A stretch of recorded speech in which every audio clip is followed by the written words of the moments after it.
45 வயசுக்கு அப்புறம் உங்க மன அமைதியை பாதுகாக்க இதோ 7 விஷயங்கள். 1. சில விஷயங்களை அப்படியே விட்டுடுங்க. எல்லா சண்டைக்கும் உங்க சக்தியை செலவழிக்காதீங்க. ஈகோவை விட மன அமைதி தான் பெருசு. 2. உங்க ஆரோக்கியத்தை பத்திரமா பார்த்துக்கோங்க. இன்னைக்கு நீங்க பண்ற சின்ன சின்ன நல்ல பழக்கங்கள் பின்னாடி வர்ற பெரிய வருத்தங்கள்ல இருந்து நம்ம காப்பாத்தும். 3. அமைதியான மனிதர்களோட பழகுங்க. சரியான நட்பு இரைச்சலா இல்லாம ஒரு ஓய்வு மாதிரி இருக்கணும். 4. மன்னிச்சிடுங்க, ஆனா நடந்ததை மறக்காதீங்க.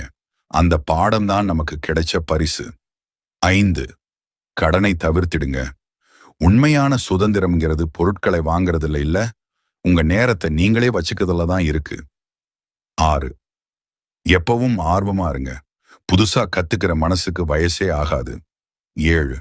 சாதாரண விஷயங்களை ரசிங்க. நாம கவனிக்க தவறிய அற்புதங்கள் தான் இந்த சாதாரண நாட்கள். 45 வயசுக்கு அப்புறம் உங்க மன அமைதியை பாதுகாக்க இதோ 7 விஷயங்கள். 1. சில விஷயங்களை அப்படியே விட்டுடுங்க. எல்லா சண்டைக்கும் உங்க சக்தியை செலவழிக்காதீங்க.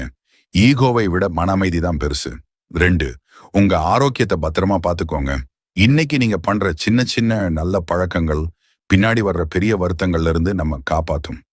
3. அமைதியான மனிதர்களோட பழகுங்க.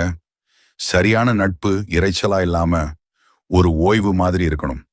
4. மன்னிச்சிடுங்க, ஆனா நடந்ததை மறக்காதீங்க. அந்த பாடம் தான் நமக்கு கிடைச்ச பரிசு. 5. கடனை தவிர்த்திடுங்க. உண்மையான சுதந்திரம்ங்கிறது பொருட்களை வாங்குறதுல இல்ல, உங்க நேரத்தை நீங்களே வச்சுக்கிறதுல தான் இருக்கு. 6. எப்பவும் ஆர்வமா இருங்க. புதுசா கத்துக்கிற மனசுக்கு வயசே ஆகாது. 7. சாதாரண விஷயங்களை ரசிங்க. நாம கவனிக்க தவறிய அற்புதங்கள் தான் இந்த சாதாரண நாட்கள்.